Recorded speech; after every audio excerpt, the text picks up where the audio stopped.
Mga kadiscarding ding dong, ngayon magpapalit tayo ng air filter. May nabili kasi ako sa Lazada.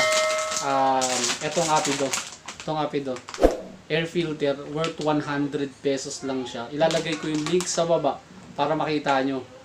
Para kung gusto nyo bumili, kayo bahala. Tetestingin ko kasi murang-mura siya. Ayoko kasi ng washable, gusto ko nagpapalit.